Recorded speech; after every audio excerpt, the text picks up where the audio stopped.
Author के अनुसार bad attitude से बैड माइंडसेट का ही निर्माण हो सकता है। इसलिए ज़रूरी है कि बैड एटीट्यूड को आप पहचानें और उसे अपने बिहेवियर से बाहर निकाल कर फेंक दें। बैड एटीट्यूड को कुछ एग्जाम्पल्स के बेसिस पर समझा जा सकता है। देखिए, बैड एटीट्यूड वाले लोग ना सेल्फ ऑब्सेस्ड या आत्ममुग्ध होते हैं। यानी ऐसे लोगों को लगता है कि सिर्फ मैं ही मैं हूँ, मेरी ही बात होनी चाहिए, मुझे ही सुना जाना चाहिए, मुझे ही बोलना चाहिए, मेरा बोलना मायने रखता है, मेरी ही प्रॉब्लम यहाँ सबसे बड़ी है। ऐसे थॉट्स वाले लोग अपने आप में इतने ज़्यादा डूबे रहते हैं ना कि उन्हें फील ही नहीं होता कि दूसरे लोग उनके थॉट्स को, उनके बिहेवियर को पसंद नहीं करते। जिसके मन में जेलसी की फीलिंग होती है उसे भी बैड एटीट्यूड की कैटेगरी में रखा जा सकता है। ऐसे लोगों को दूसरों की सक्सेस से और हैप्पीनेस से जलन होती है। किसी को माफ़ ना करने की टेंडेंसी भी बैड एटीट्यूड है। इस एटीट्यूड के साथ हम अपना ही नुकसान करते हैं। दूसरों को ब्लेम करने या दूसरों में हमेशा दोष देखने वाले लोग भी बैड एटीट्यूड की कैटेगरी में आते हैं। ऐसे लोग बेस्ट से भी बेस्ट चीज़ों में ना कोई कमी निकाल देते हैं। ऐसे लोगों के पास अपने वर्क और प्रोफेशन की लिस्ट से ज़्यादा बड़ी ब्लेम करने की लिस्ट होती है। इस तरह की लिस्ट के साथ कभी भी माइंडसेट को इम्प्रूव नहीं किया जा सकता, क्योंकि इस तरह के एटीट्यूड हमारे इमोशन से जुड़े होते हैं और हमारी सक्सेस और हैप्पीनेस के बीच ना एक दीवार से बनकर खड़े रहते हैं। हम एफर्ट्स तो करते हैं लेकिन हमें सक्सेस नहीं मिलती। हम और ज़ोर लगाते हैं फिर भी सक्सेस नहीं मिलती। हम फिर से ज़ोर लगाते हैं लेकिन फिर भी सक्सेस नहीं मिलती। अब ऐसा क्यों? क्योंकि हमने फिजिकली एफर्ट तो लगा दिया लेकिन हम अपने थॉट्स को, अपने इमोशंस को बांध कर रखते हैं। एग्जाम्पल के लिए, अगर कोई गाड़ी पार्किंग में खड़ी है तो जब हम उसे स्टार्ट करने जाने की तैयारी करते हैं तो पाते हैं कि गाड़ी बढ़ ही नहीं रही। हम और एफर्ट लगाते हैं फिर भी कोई सोल्यूशन नहीं निकलता, क्योंकि जल्दबाजी में हमने गाड़ी का पार्किंग ब्रेक तो हटाया ही नहीं। ऐसे में गाड़ी के वायर्स जल जाते हैं, यानी कि हमें हमारे एफर्ट का अचीवमेंट मिलने के बजाय एक और प्रॉब्लम मिलती है और हम अपने आप को कोसने लगते हैं कि भाई हमारे साथ ही ऐसा क्यों हो रहा है। जब तक हम अपने थॉट्स को, अपने इमोशंस को फ्री नहीं करेंगे ना, तब तक हमारा सारा एफर्ट हम पर नेगेटिव इम्पैक्ट ही डालेगा। इसलिए अगर हम अपने माइंडसेट को इम्प्रूव करना चाहते हैं तो पहले मानसिक आदतों को चेंज करना पड़ेगा। इस संसार को लोग दो तरीक़ों से देखते हैं, एक ऑब्जेक्टिव तरीके से और दूसरा सब्जेक्टिव तरीके से। जब हम सब्जेक्टिव तरीके से देखते हैं तो उसमें हमारी समझ होती है, हम अपने अप्रोच और नज़रिए को देखते हैं।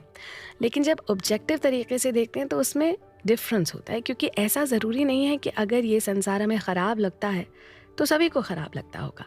यानी एक ही सिचुएशन में रहने वाले दो लोगों की फीलिंग्स अलग अलग हो सकती हैं, क्योंकि ईश्वर ने तो ये दुनिया सबके लिए समान बनाई है ना। इसलिए जब कोई संसार को दोष देता है तो इसका मतलब ये नहीं है कि संसार में कोई दोष है। इसका मतलब है कि हमारी मानसिकता में दोष है और हम उसे देख नहीं पा रहे हैं, क्योंकि हम अपने आप के इमोशंस और थॉट्स में इतने बंधे होते हैं ना कि बाहर की दुनिया को ऑब्जेक्टिव तरीके से नहीं देख पाते। एग्जाम्पल के लिए, अगर कोई इंसान एक डॉक्टर के पास जाता है, वहाँ पर उसकी बीमारी ठीक नहीं होती, फिर वो किसी दूसरे के पास जाता है और वहाँ पर भी उसकी बीमारी ठीक नहीं होती, तो फिर वो किसी तीसरे डॉक्टर के पास जाता है, वहाँ पर भी उसकी बीमारी ठीक नहीं होती। ऐसे में वो इंसान कह सकता है कि यार डॉक्टर्स को तो कुछ आता जाता ही नहीं है, डॉक्टर्स की दुनिया धोखेबाजों की दुनिया है। लेकिन ये सच नहीं है, क्योंकि बहुत सारे लोगों की बीमारियों को डॉक्टर्स ही तो ठीक करते हैं। ये एक प्रामाणिक सच है।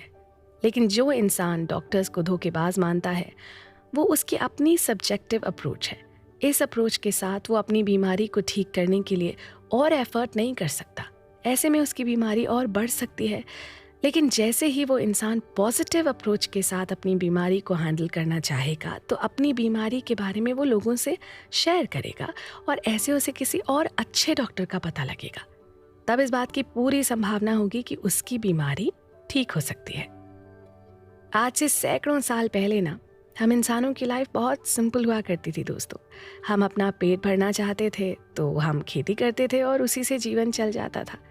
अगर हमारा पेट भर जाए तो हमें बहुत सुख मिल जाता था।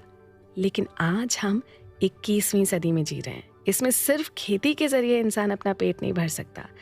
यानी कि इंसान के पास कमाने खाने के ना नए नए चैलेंजेस हो गए और हम इस सेंचुरी में सिर्फ अपना पेट ही नहीं भरना चाहते, क्योंकि इस सेंचुरी में हैप्पीनेस को अचीव करने के लिए तमाम मॉडर्न फैसिलिटीज़ अवेलेबल हो गई हैं। हम सिनेमाज और क्लब्स में जाते हैं, वाटर पार्क्स में जाते हैं, वर्ल्ड टूर पर जाते हैं, छुट्टियां बिताने के लिए जाते हैं। तो इन सारे कामों में तो पैसों की ज़रूरत होती है। इसलिए इस सेंचुरी में इंसान की लाइफ का स्ट्रगल पहले से ना कहीं ज़्यादा हो गया है, और इसके साथ ही इस वर्ल्ड का स्ट्रक्चर भी पहले से ज़्यादा कॉम्प्लेक्स हो गया है। वैसे में बाहर की सिचुएशन पर हमारा कोई कंट्रोल नहीं होता, यानी सिचुएशन को हम चेंज नहीं कर सकते। हमें सिचुएशन को अपने फेवर में करना होता है, या उस सिचुएशन में अपने आप को सर्वाइव करने की टेंडेंसी डेवलप करनी होती है। और ये तभी पॉसिबल हो सकता है जब हमारा माइंडसेट सही अप्रोच के साथ काम कर रहा हो। अगर हम ऐसा नहीं कर सकते हैं तो हमें ना तो सक्सेस मिल सकती है और ना ही हैप्पीनेस। तो दोस्तों, इसी के साथ हम बढ़ते हैं अपने अगले एपिसोड की ओर, जहां हम माइंडसेट को इम्प्रूव करने वाले फैक्टर्स के बारे में जानेंगे। आप आ रहे हैं ना?